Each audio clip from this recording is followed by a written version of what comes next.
is a Cavadian meal. It is a Cavadian delicacy. Food is banana. Good. In Uganda, we call it matoke. Your Excellency from Ghana. Yes, my favorite is the food that is eaten throughout the country, and it's fufu and soup. Thank you for not disappointing us on that one. So one of the things that we do have in common here is that, one, we all eat food. But secondly, if you'll notice, every single food item that has been mentioned is what we produce locally in abundance. Hence, the importance, again, of this whole summit. I'm going to start by offering us two quotes, one from the late Kofi Annan and the other one from Dr. Adesina, and I want us to use that as context and background as we respond. But before we begin, I want to ask again, one of the differences in this summit is that we're not here to read prepared speeches. We're really here to speak from our heart about the most critical of needs, food. So we want to hear from you as you speak from your heart. But allow me to reference these two quotes. The late Kofi Annan once stated that more than anything, malnutrition on our continent is a failure of political leadership. We must address such debilitating failure immediately. Secondly, for almost 30 years, Dr. Adesina has championed the cause of ending food poverty and turning agriculture into a wealth-creating sector. He has gone as far as saying, doing this, given our abundant natural resources, is not rocket science. With this as a background, let us proceed. So I'm going to start first with His Excellency Gilberto Silva, the Minister of Agriculture, representing Cabo Verde. My first question to you is that we'd like to find out a little bit more. You have a very small country, but again, abundant resources. What are the primary food commodities that you have a comparative advantage in, and what is your country doing to add value to it and to unleash your country's agricultural potential?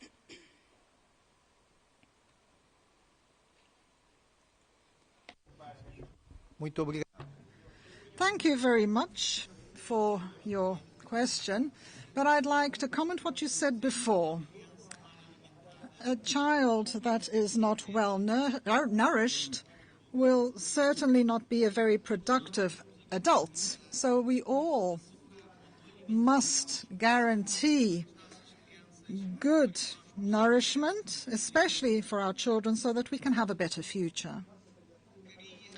I wanted to say with regards to Cape Verde that we have significant potential when it comes to fruit and vegetables, and when it comes to fish and livestock farming.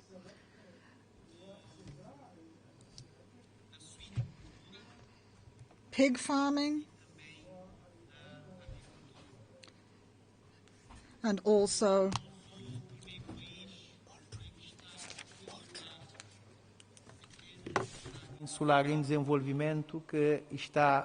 poultry. We are the first small island nation that has spoken from the stage.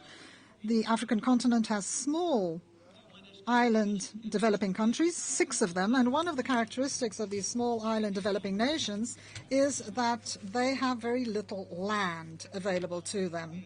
And Cape Verde doesn't have enough land to grow cereals, to grow grains. And so we have to focus on fruit and vegetables, and also on livestock and fisheries. But we also have to do our very best to partner up with countries that are neighboring countries to produce the grains required, the cereals required. we believe that this is a model that should also be expanded to the other island nations, which is why we also appeal to our development partners, helping us. We ask them to cooperate better with other neighboring states so that we can meet our food needs and achieve food sovereignty by producing grains outside the small amount of territory available to us. Thank you very much, Your Excellency. An excellent idea, collaborating with other nations in order to increase productivity and partner with them in areas where they have the comparative advantage of land resources. Indeed, as a small island developing nation, there are limitations, but we're glad to hear that you are overcoming this challenge by adding to the land space your focus on the blue economy, which again provides tremendous opportunities. We'll take next His Excellency Gabriel Mberobi, Minister of Agriculture and Rural Development, the Republic of Cameroon. Over to you, Your Excellency.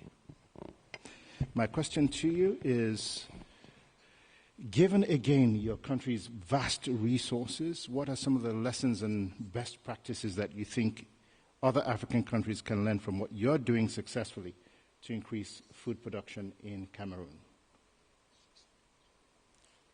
Merci, je voudrais... Thank you. I'd like to seize this opportunity given to me to convey my thanks to the people of Senegal and President Macky Sall for this wonderful conference.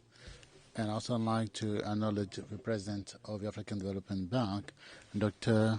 Kiwumi Adesina, who invited us to this conference. Cameroon, which is the granary of Central Africa, is resolute to play a key role at the continental level. You said that we do have potentials. It's true that we have potentials. Cameroon does have 7.2 million hectares of arable land. We have 400 kilometers of shoreline. We have 4 million hectares of water tables. We have 2 million hectares of grazing lands. We have a diversified climate with 5 agroecological zones. Some do have two rain seasons per year. We have the cultural diversity, and this is an asset, and President Biya probably has said that our real asset is agriculture. Yet this agriculture is having difficulty to achieve its objective. We stand today at 17% of national GDP and does not allow us to achieve expected outcomes. That's why the government of Cameroon has set up a policy of substitution for imports, targeting specific agricultural sectors such as rice, maize, and soya. And in terms of poultry production and fish production, we target in dairy products and fish to reduce the food deficit and offset our trade balance. We're importing 7 billion with 400 billion of cereals and fishery and dairy products. To revert to your question, we have 3 important practices we intend to share with you here. First of all, it's true that the strength of agriculture is household family agriculture, which is the mainstay of our resilience in response to external shocks. But this family agriculture no longer allow us to achieve expected outcomes, that is, say, feed Africa and feed the world. So we call on the private sector to be attracted into the agriculture sector by improving conditions, except tax conditions.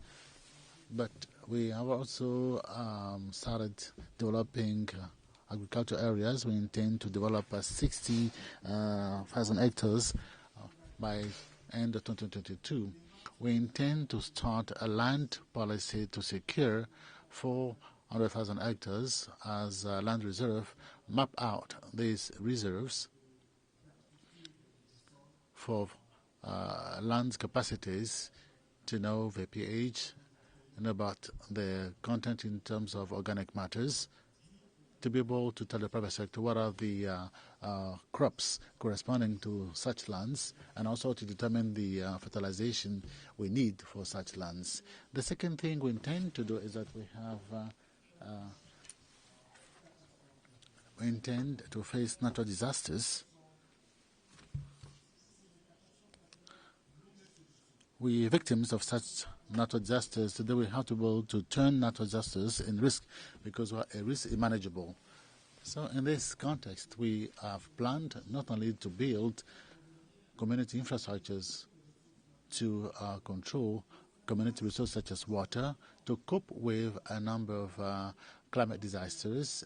To this end, we've set up an information system on market climate information that allows us to have a database to anticipate a set of weather shocks and climate shocks so that the state can play its role. The third thing is that we intend to use the outcomes of innovation and technology to be able to promote agriculture. And in this context, we are planning for crops such as cassava, plantain, and potatoes to popularize the production of in vitro plants and seeds, to control and command the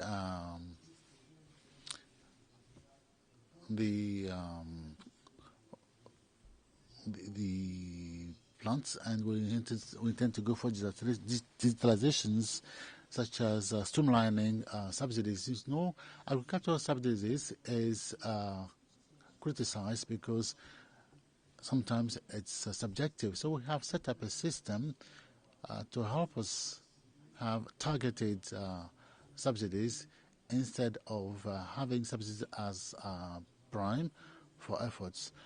From a regulatory framework, we have finalized a set of regulations. We have the agricultural guidance law.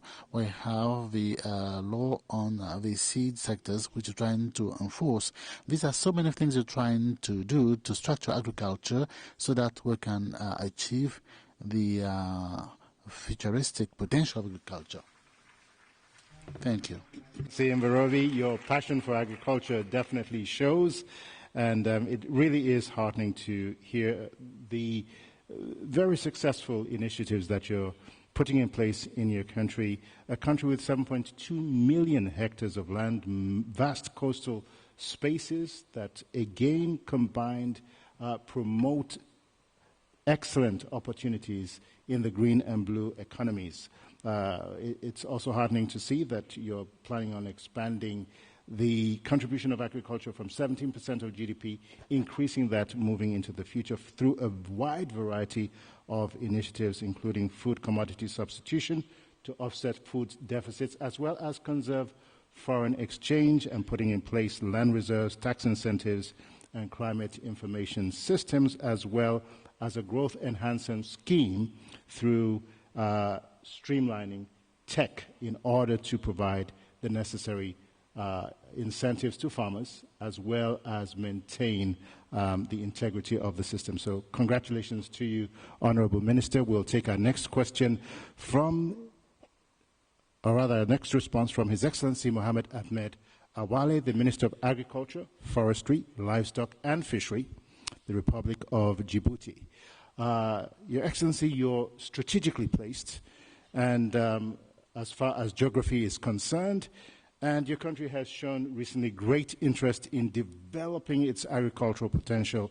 What must your country do to strategically harness Djibouti's vast food potential? What is it that you're doing?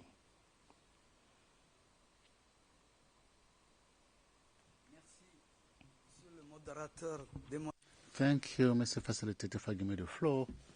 Djibouti, like Cabo Verde, is a small country with a very arid ecosystem. But Djibouti has a geostrategic position, which is important, which is positioned by nature. Djibouti, to tell you the truth, is a tectonic and volcanic depression placed at the epicenter of the Red Sea, the rift of the Red Root. These are rifts that were dug out about 25 million years ago when we did not exist. The Aden Gulf, Red Sea, and the Rift Valley, which remained as a land but did not turn into an ocean, were had at the junction of three communication roads, which have been influenced, shaped, as I said, by geology. But from a climatic point of view, Djibouti has an arid ecosystem, which used to be a pastoral land. Before independence, before colonization, at the beginning of the 20th century, Djibouti was a pastoralist country because rainfall did not exceed 150 millimeters per year. Temperature would revolve around 28 degrees on average, and sometimes would reach a high level of 45 degrees Celsius around June and July. Under such circumstances, the arid ecosystem will allow only for transhumance and pastoralism. That's nomadic patterns. But Djibouti, given all the shipping routes that developed in the mid-20th century, given its position, as we said, its geostrategical position, is on the second maritime route of the world. Coming after Shanghai, Singapore, Columbus, and Djibouti was the second way to Gibraltar and Suez and the Atlantic Ocean. We have on one of the most important maritime route in the world on this shoreline. Djibouti has become a great shipping city with 6 harbors and ports for our country with less than 1 million inhabitants. We have 1.1 million inhabitants with 6 seaports. It is the maritime shipping route all the ships are going by. Mega containers can dock in because we have a water draft of 20 meters because of the geological factors. What can you do with arid ecosystem? That's a very good question.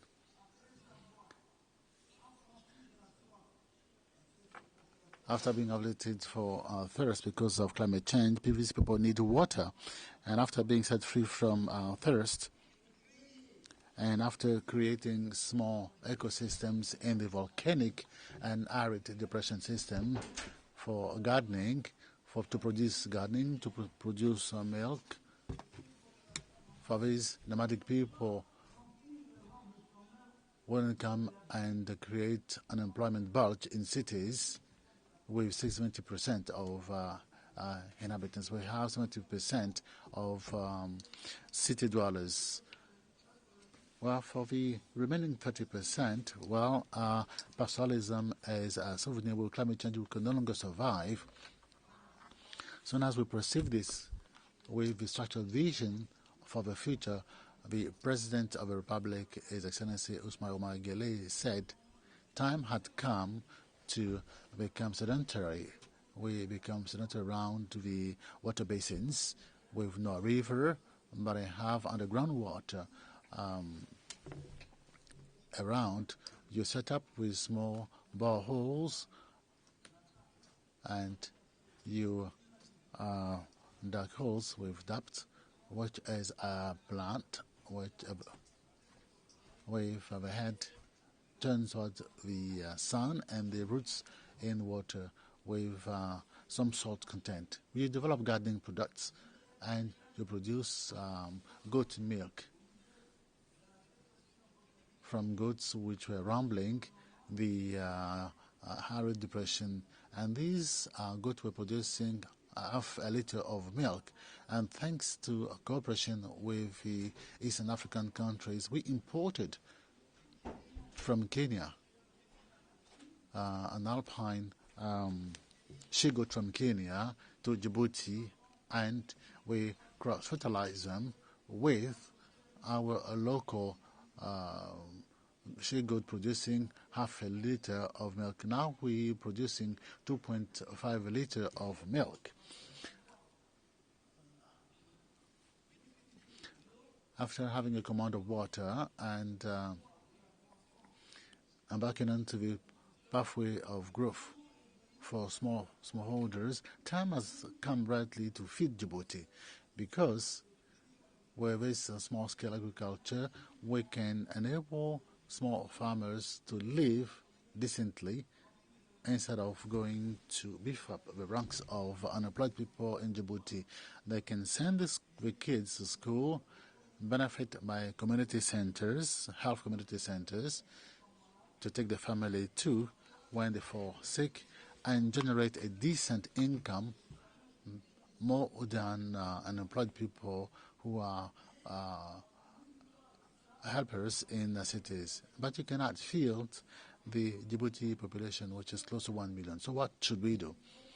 Well, now we need to launch what the President of African Development described as agro-processing, agri-business.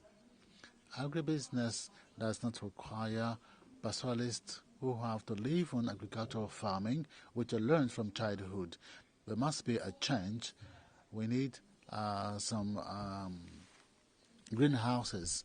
We need new technologies so that these people may live and reduce food dependency. To reduce food dependency, we can use greenhouses producing all season round vegetables. They should produce milk to the tune of 2.5 liters, and we need to develop boreholes and second grafts. You're going to tell me with date trees, we're going to buy them. There is a shortage of date trees across the world. We've conducted 10 years of research and development to be able to develop some data which are the best in the world and across Africa. But nobody provides the technology. If you want to buy date trees from outside, from Saudi Arabia or from Morocco, that's $1,000. That's virtually impossible.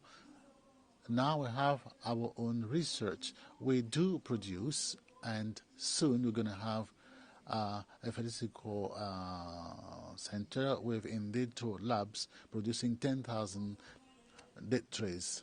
Concerning dairy product, I told you that we imported from Kenya Alpine Kenyan she-goat. With cross-fertilization, we're going to have Djibouti Alpine she-goat producing 2.5 to 3 liters of milk per day. This is our strategy to reduce food dependency. And this reduction is going to enable us to reduce by 50% the vegetables we're importing from Ethiopia or from elsewhere. We're also going to produce 3,500 tons of milk and 1,500 tons of dairy products, and produce 1,300 tons of date. And this is how progressively we're going to reduce food dependency. Now you're going to ask me where we can have some competencies and skills. People who graduate university want to work in the capital city, but this is not doable. So what do they determine to do? Instead of having rich entrepreneurs investing in property development, I can see here in Dakar, we need to inject money in agriculture. And I can tell my agronomer the profitability rate is 28% after 3 years. We're going to give them incentives. Thank you for your attention.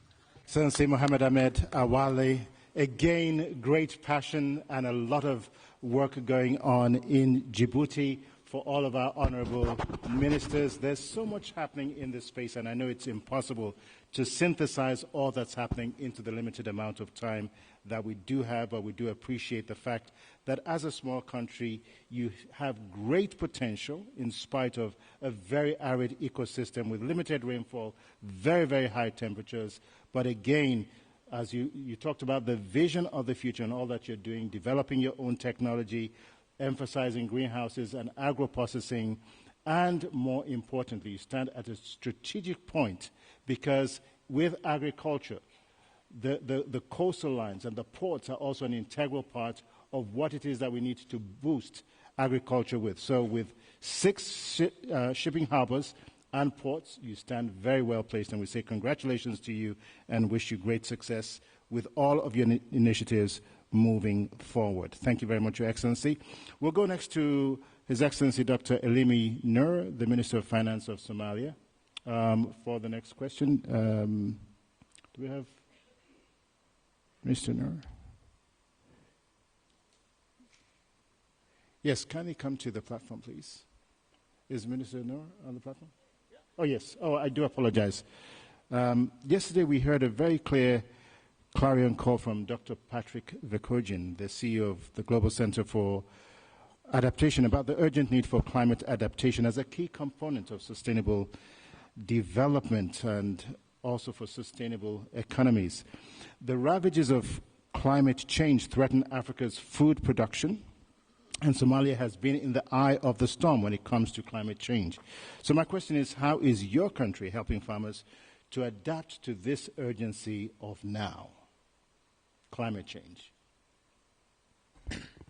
Thank you very much, first of all, and I have to commend President of the African Development Bank, President Adesin, his excellent arrangement for this grand conference, and also I congratulate the President and people of Senegal by hosting this very important and historical meeting.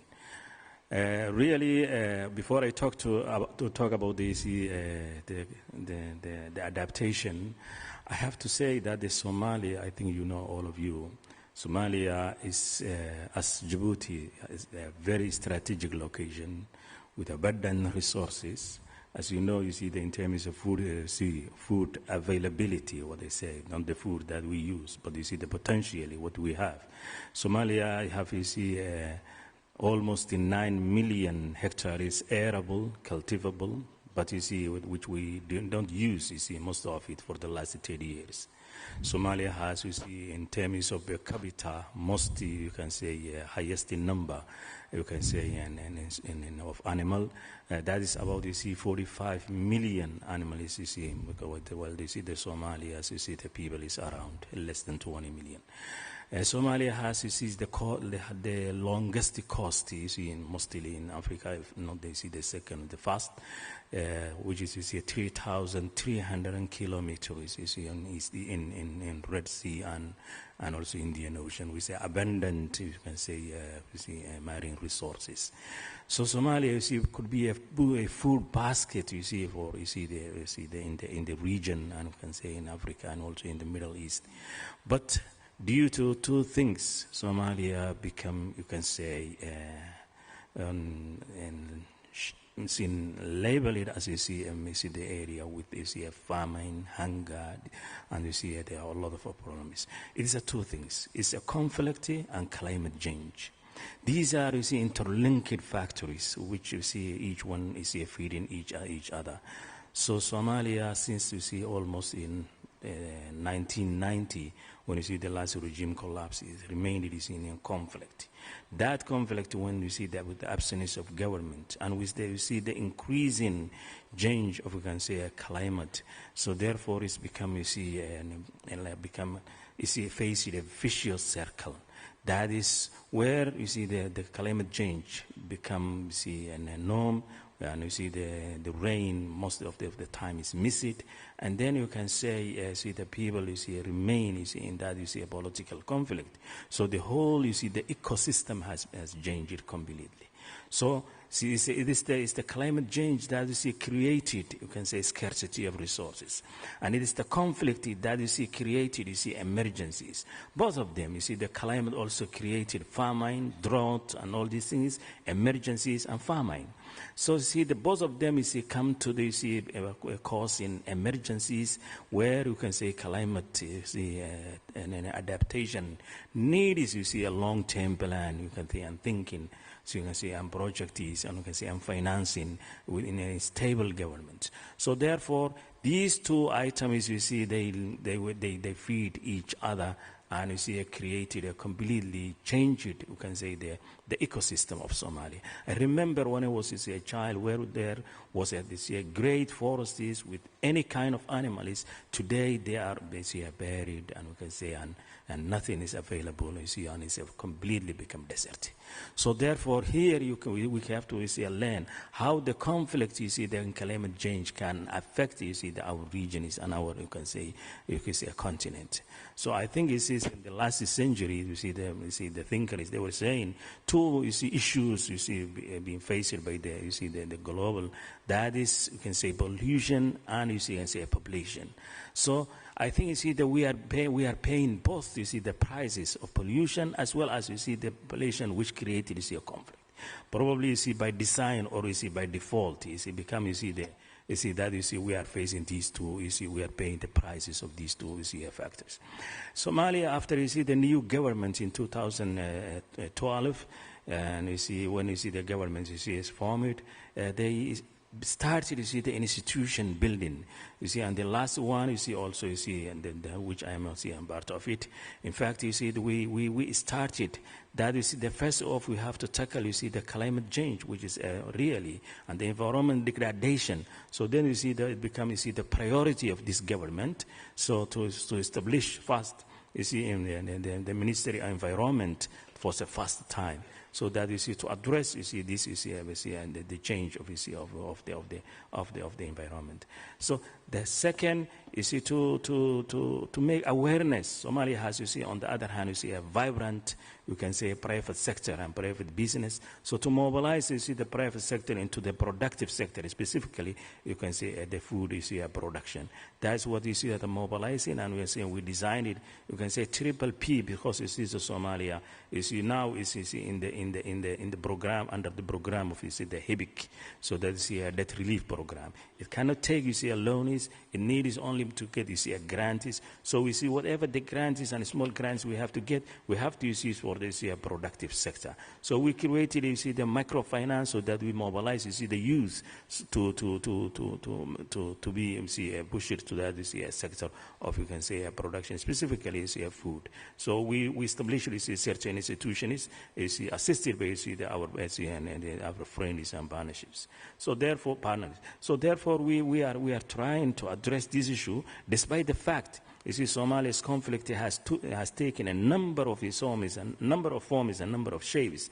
And finally, it is the war against the terror, which occupied most of the, you see, the agricultural areas, inter-riverine, you can say, areas, which was, you see, the food basket of Somalia, you see, for a long time. And you remember, in 1980, Somalia was exporting a banana, the best banana, to Europe and to, you see, the Middle East. But, you see, when you see these people occupied, they refused it to be, you see, cultivated. They took the people in a hostage, so that you can, you see, they can take anything they have, but you see, just the, you see, and they waging a war against its governments. So government now priority is to liberate these areas first. That is very, very fundamental. And secondly, to encourage, you see, the people to come back to the agricultural areas, and you see, and come back to their, you see, a normal life. So the priorities of Somalia are two things: liberating, and then, you see, and addressing, you can say, the food insecurity. Because Somalia is facing these two very, very crucial, as you can say, issues, which is a food insecurity on one hand, and also insecurity itself. You see, which is where you see the Soma, you see the terror groups are waging against the government. Thank you. Thank you very much, Honourable Minister. Again, you talked about the double whammy of climate change and conflict, and the fact that you're paying the price for this, but through institution building, the creation of grants and microfinances, you're making a difference. One of the things that I greatly appreciate about the African Development Bank is that the African Development Bank does not have a choice. Somalia, we work with all of the countries that are member nations of the bank, whether they're fragile or not, and the commitment of the bank to Somalia is unwavering, and we will continue to do that, as well as, I'm sure, other partners. Your Excellencies, I'm going to kindly have to ask and crave your indulgence here. I think that we've gone way beyond our time already, so I'm going to ask, please, if we could adhere to the time. We're not going to solve all of our problems, but we want to capture the highlights of what it is that you're doing to make a difference in 3 minutes or less. I know you've come a long way for this, but you have boardrooms, and that's really where the action is, and we'd like to get you into the boardrooms as quickly as possible. That being the case, I'd like to move on to His Excellency Yor Frimpong Addo, the Deputy Minister for Food and Agriculture in the Republic of Ghana, and I'd like to talk about food inflation as a leading cause of poverty in Africa. What can we do? What must be done to urgently reverse this trend? Over to you, Excellency. Again, 3 minutes, please. All right, thank you so much. First of all, let me join my other colleagues to thank the President of ADB and the President of Senegal for giving us this opportunity to talk about food in Africa. Having done that, let me say that inflation, people have definitions for inflation, and we all know that it is the rate of increases in prices of items. But in any inflationary situation, the basket includes food items.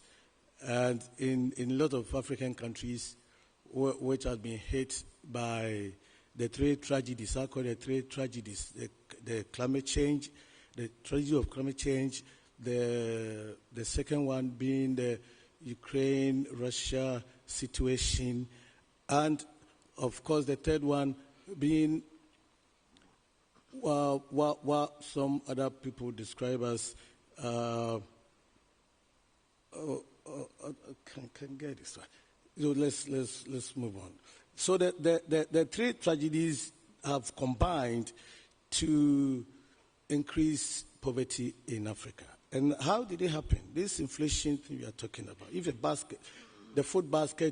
the food inflation that we are talking about is such that we are now buying food items at a certain price that is over the roof. You see, the prices of food items in Africa have gone through the roofs. And how did it come about? We have imported inflation and what we call internal inflation. The imported inflation, as a result of what has happened globally, the effect of globalization has affected the supply chains. All the supply chains have been negatively affected, and most of the food items that have been imported into Africa, we don't have control over these the prices of these items. So the poor in Africa, most African countries have been hit so hard by this inflation. And then locally, because of what has happened to the world, we are facing these high increases in fuel prices, and that has cascaded into the prices of food items that we have in this country. So we have these challenges facing Africa, most African countries. In Ghana, for example, before 2022, we had a 10 years food inflation rate of just 10%. And in December 2022, this jumped to 59%. And if you look at that rate, you realize that a lot of people are going to be impoverished for a long time to come. So how do we bring this thing down? And that brings to the next question of what do we do? So it behoves on all African countries, not only Ghana, all African countries, to increase production, food production. How do we increase food production? By creating the enabling environment, one, to allow the private sector to join government and developing partners to join government to increase avenues for food production. And when we get this increased food production, what has been a major problem of most countries is a lot of the produce going waste. Okay. A lot of the produce going waste. And once they are going waste, then we need to increase our processing capacities. And also we need to encourage the youth to come into agriculture. Again, we need to employ a lot of technology in agriculture. We need to expand infrastructure in agriculture in Africa. And if you combine, we are able to do all this. And we link the production base to the markets to encourage, especially the women groups in a lot of African countries who are into agric. And we accept that the vulnerable groups in a lot of these African countries are those who are bearing the brunt of this food inflation and therefore poverty.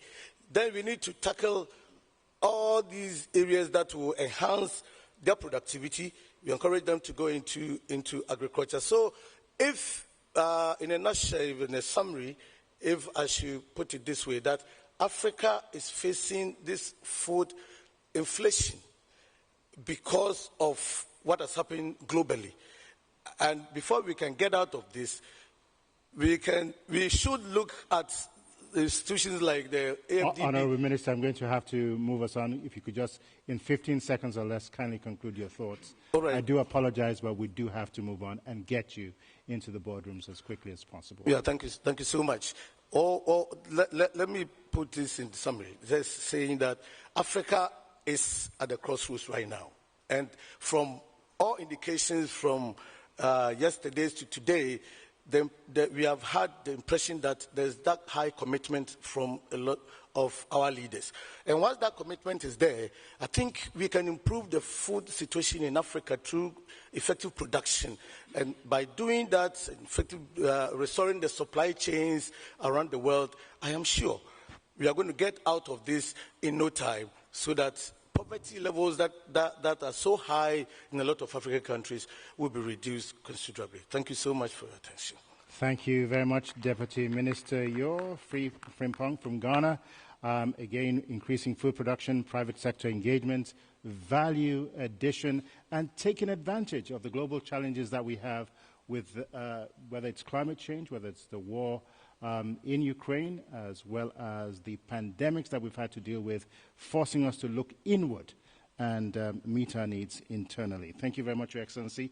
We'll take the next question from His Excellency Kyagulanyi Fred Bueno, the Minister for Finance, Planning and Development, the Republic of Uganda. And my question to you is this. Agriculture, as we've said, is a multi-sectoral enterprise. It involves a number of ministries: IT, transportation, land, water resources. It's not a single silo enterprise. What is it that your country is doing to deliver on its Presidential Agricultural Delivery Council to ensure that these sectors work together to deliver as one and not as a silo? I thank you very much. First of all, I want to correct. I'm not the Minister of Finance. I'm the Minister of Agriculture, Animal Industry and Fisheries. Secondly, I want to thank the President of the African Development Bank for this initiative, and the President of Senegal for hosting us. Now, to come to your question, as a country, Uganda, we have come up with a new approach to planning and implementation of such multi-sectoral activities. We have what we call a programmatic approach. So we look at a program. We look at, for example, all the sectors and the ministries that contribute to food security and nutrition security, and we put them in one category called the program. And we have the agro-industrialization program that addresses issues of food security, nutrition security, and food production. This program has ministries including the Ministry of Agriculture and Minerals and Fisheries. We have the Ministry of Water. We have the Ministry of Trade, Industry and Cooperatives. We have the Ministry of Transport. Now, what happens is that we do the planning together. We do the implementation together. And we do the monitoring together. And by doing that, we avoid duplication. We also avoid wastage of resources. We increase on efficiency and effectiveness of dealing with the problem. But besides that, we also have the Office of the Prime Minister in Uganda that coordinates government so that through that arrangement of the Office of the Prime Minister, we are able to work together as ministries involved in the agro-industrialization. I thank you.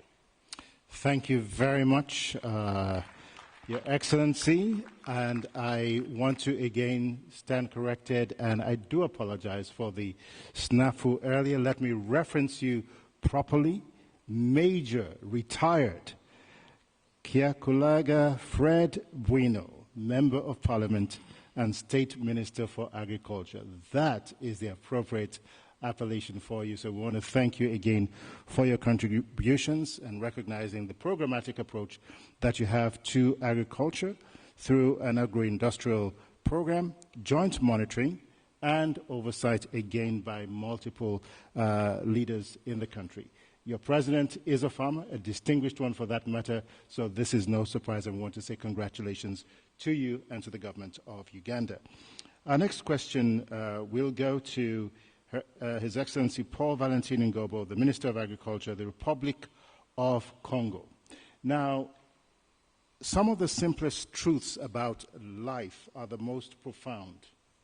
And one of them at this summit is that without women, there is no agriculture or food production in Africa. This being the case, what should be done to support women farmers and women-owned agricultural businesses to ensure that they indeed become co-partners, equal participants of what really is a multi-billion-dollar continent-wide enterprise? Over to you, Your Excellency. Merci pour cette question. Thank you for this question. I'd like to also start by thanking President Macky Sall and the President of the African Development Bank for this invitation. You're asking me a question about women. It's always very sensitive an issue to talk about women. I was hoping that this question will be addressed to the only lady on the panel, and I will speak to it, and by concentrating on what's being done in my country, it might not be a general issue. Talking about women is always very complicated.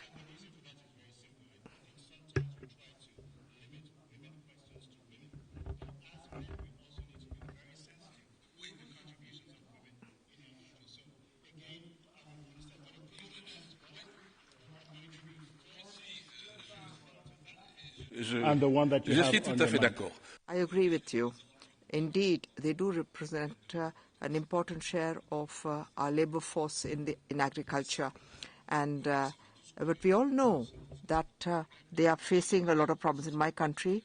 You know, the cropland is very small. Statistically, it's about 0.5 hectares on an average. We also know that they use very rudimentary tools. They're not very well organized. There are problems in accessing land. But contrary to other countries, in my country, they can acquire land. It's just a problem of money. In the previous panel, I heard people insist on the small size. We need bigger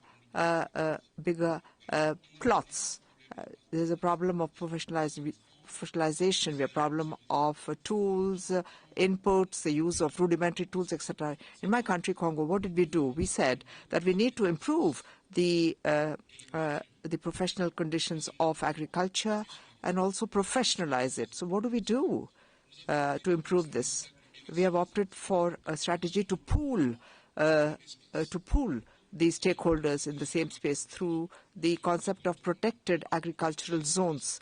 You all understand agricultural zones, but when we say protect, we want this to be protected from all kinds of pressure. In Brazzaville and Pointe-Noire, we've seen over time, we've lost a lot of market gardening spaces. So today we have adopted a strategy of protected agricultural zones in which we organize and put in place infrastructure, water with bore wells, we build houses, and we till the land. It's a kind of financing in kind. And we tried to increase the area cropped from 0.5 to 10 hectares. These are women who are in a cooperative. They're organized in a cooperative, but they can also work as individuals in a conventional entrepreneurship system. This allows us to concentrate on what matters. They are grouped in that area, but we try to concentrate on the yield. We intervene on the whole chain. We can help them with the material, preparation of the soil, seeds, fertilizers. It's also a kind of financing in kind, as I said, and this could go up to processing based on the crops and the needs they have. So this is what we are trying to do now to help these women to succeed in their agricultural season. Of course, if they can't succeed in their enterprise, they cannot. There's no point. We also offer agricultural technical training. We also offer managerial training. So this is how we are helping them, and it seems to work. And in fact, it's visible on our Facebook page, and it shows how we proceed. It has even been advertised over Africa 24, etc. So we believe that this is the best way of empowering them, to professionalize them, to help them have a share of the cake. Thank you. Thank you very much, Your Excellency, in particular, Your Excellency Ngobo, for keeping to time. Very much appreciated. In order to increase the yields in the Congo, you're providing fertilizer and mechanization, creating protected agricultural zones, empowering women cooperatives and individuals, as well as providing training. I think one of the things that really has come out of this summit is the fact that increasingly there's that acknowledgement that women are not marginal. The fact is they are strategically essential to development. As Dr. Adesina likes to say, no bird flies with one wing, and for that matter, no nation can fly just with the wings of men. They must fly with the wings of men and of women. So we thank you, Your Excellency, for what it is that you are doing in the Congo. We have just two more presentations to make, and then we will proceed to the boardrooms again where the action is taking place. My next question goes to His Excellency Sam Kwale, the Minister of Agriculture, Republic of Malawi.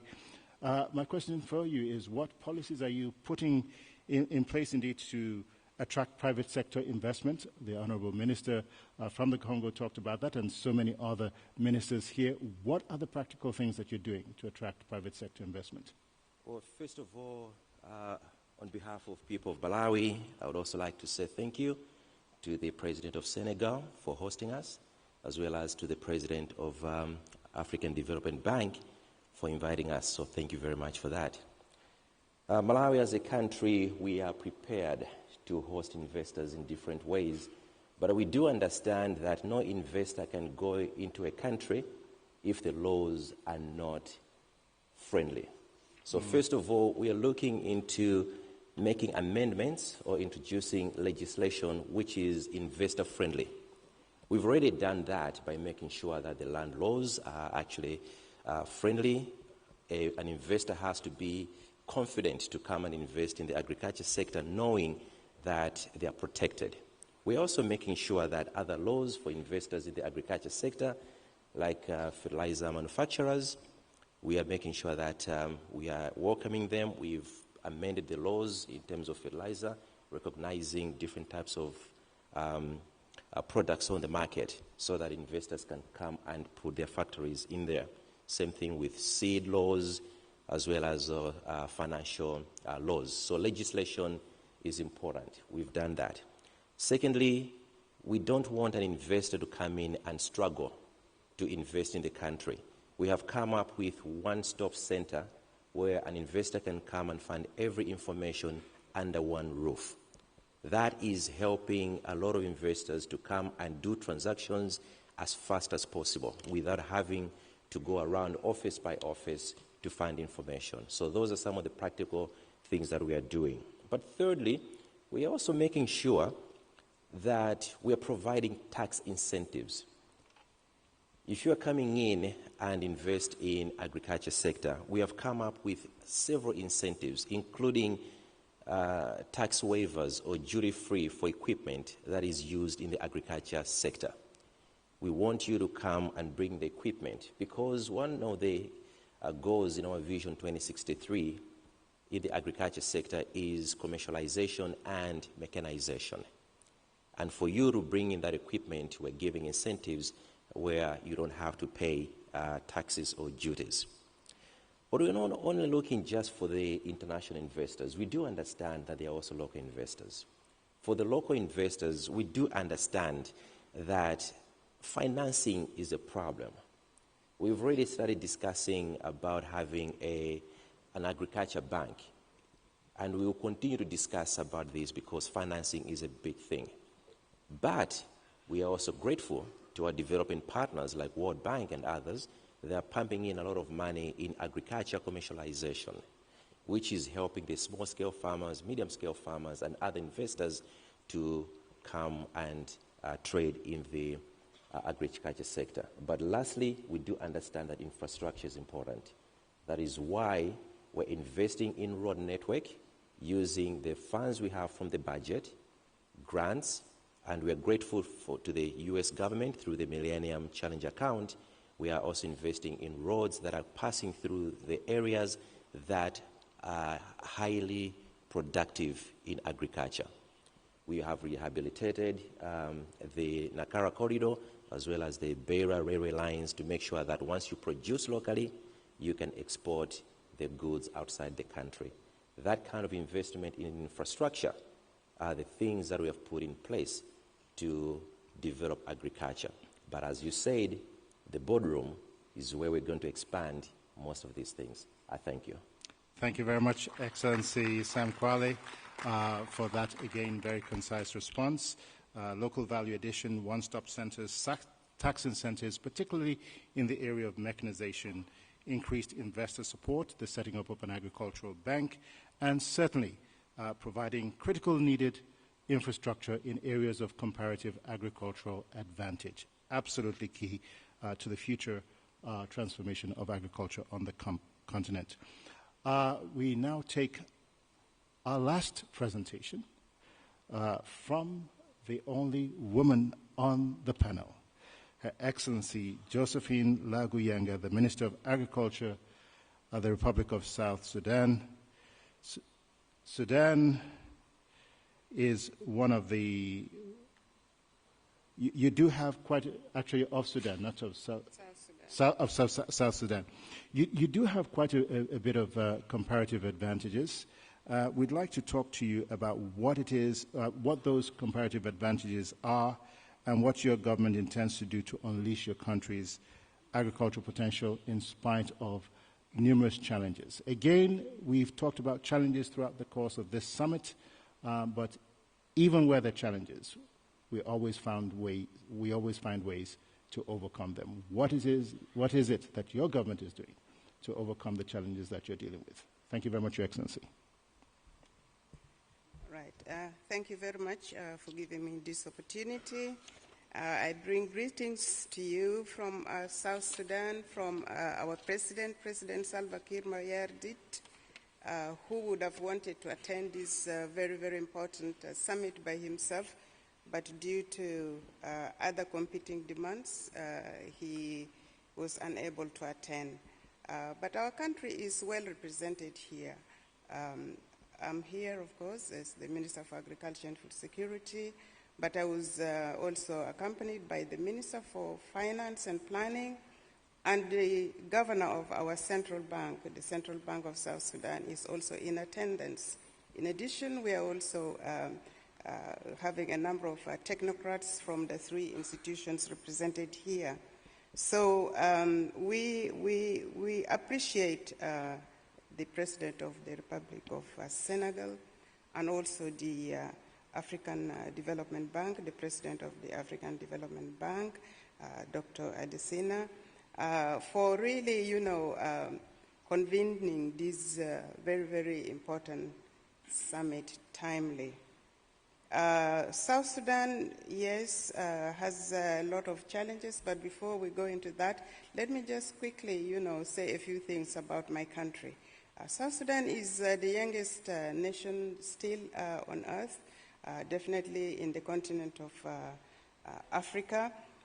South Sudan got its independence in 2011, so we are only 11 years old. And if our, neighbors and friends on the continent who are 60 years old or 50 years old still have food challenges, then what can we say about South Sudan? Worst of all, South Sudan, having attained its sovereignty in 2011, tragically descended into conflict.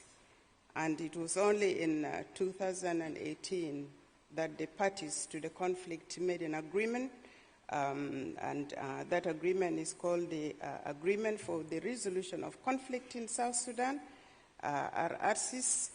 That should have actually be expiring in February 2023, next month, but the parties to the agreement use their common sense, use their wisdoms, and have extended the implementation period for the agreement for 2 more years.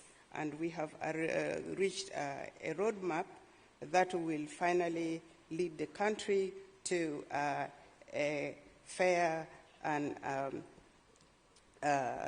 credible election in 2025.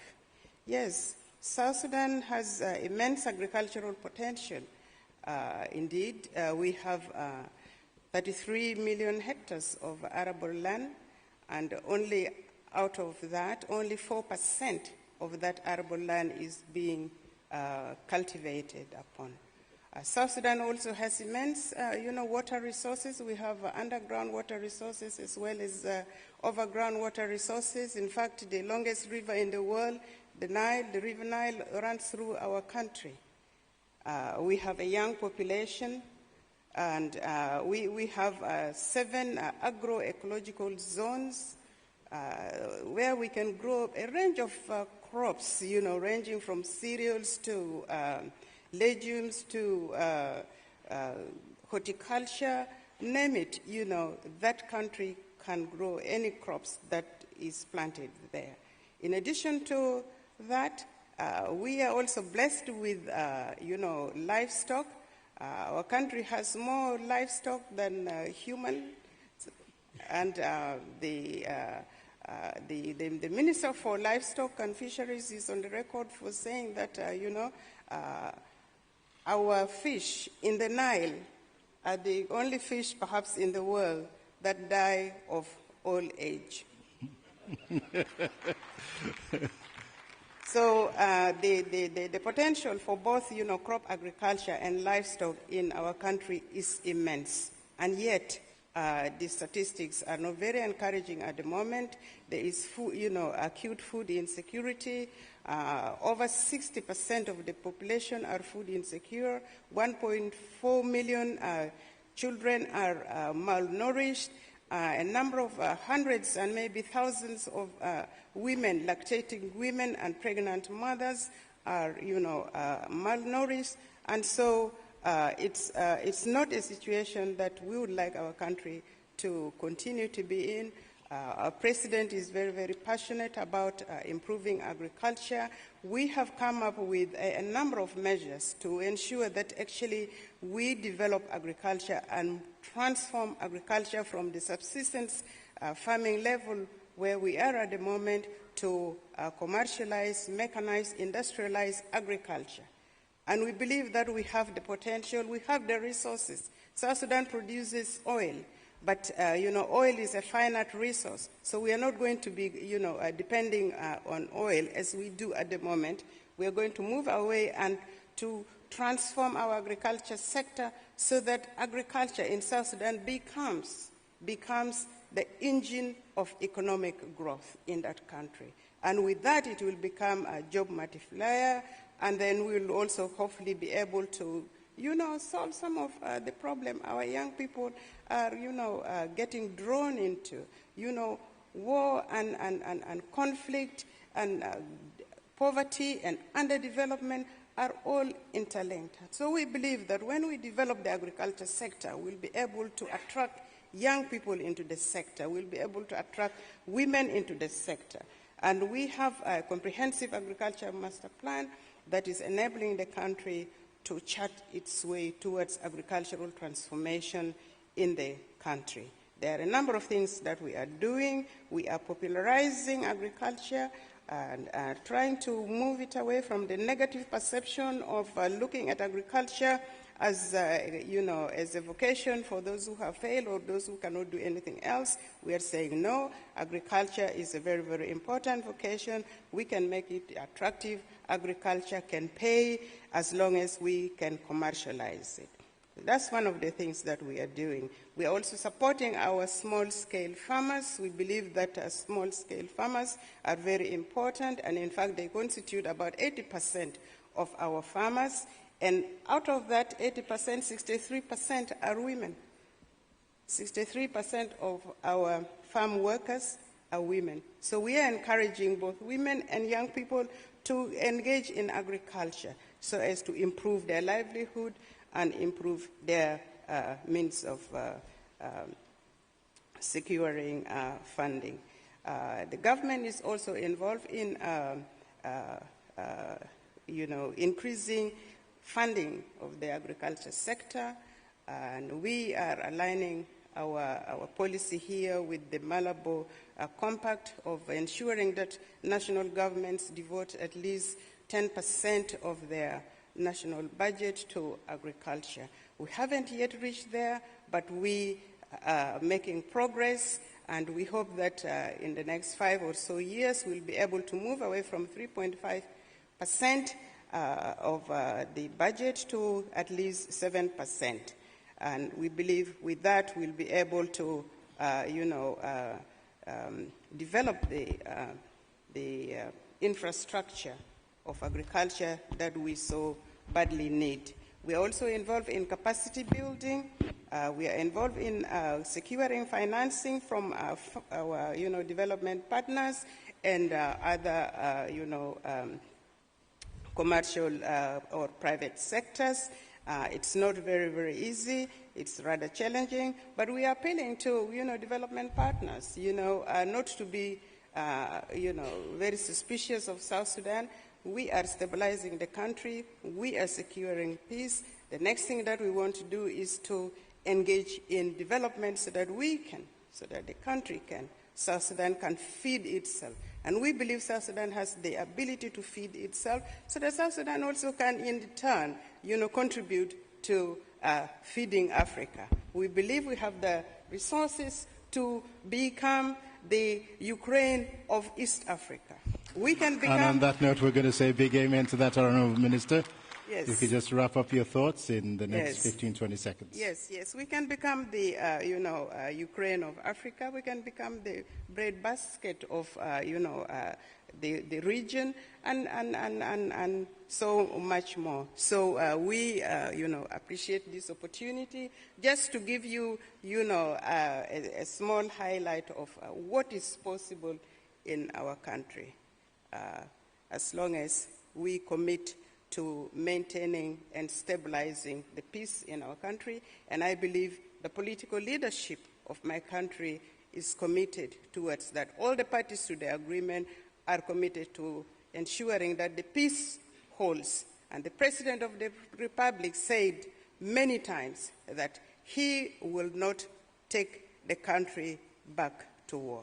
So South Sudan is ready for development, and we are calling on our partners, including the African Development Bank, not to sideline South Sudan. Engage with us, talk with us, and we can change with your support. Thank you very much.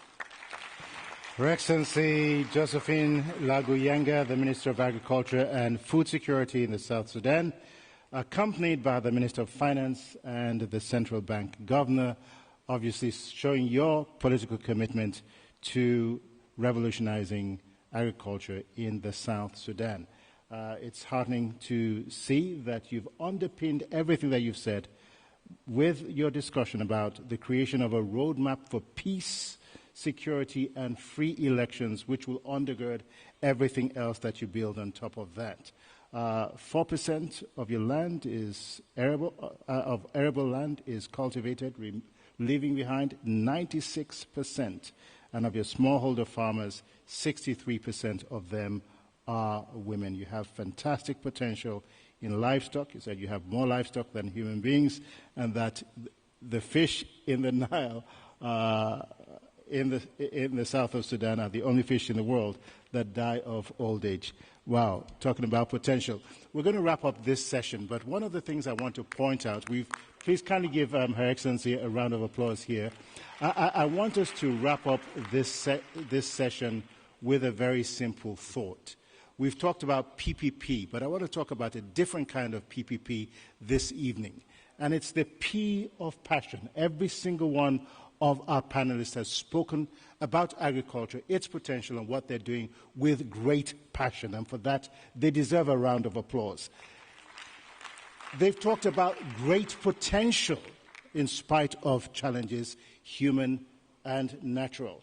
But they've also talked about what it is that they're doing to increase the third P, which is productivity.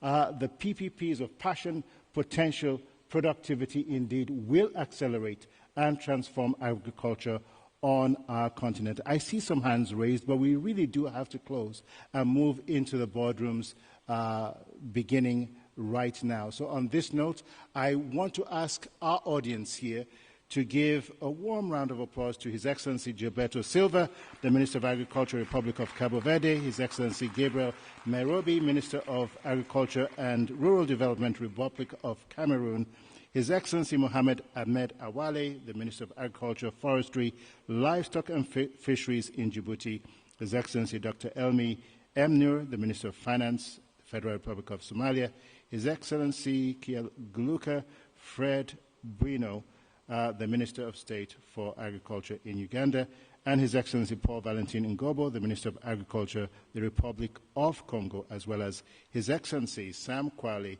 Minister of Agriculture, Republic of Malawi, and Her Excellency Josephine Lagu-Yenga, the Minister of Agriculture and Food Security in the Republic of South Sudan, and last but not least, His Excellency Frimpong Addo, the Deputy Minister of Food and Agriculture, Republic of Ghana. Ladies and gentlemen, kindly give them a warm, warm round of applause.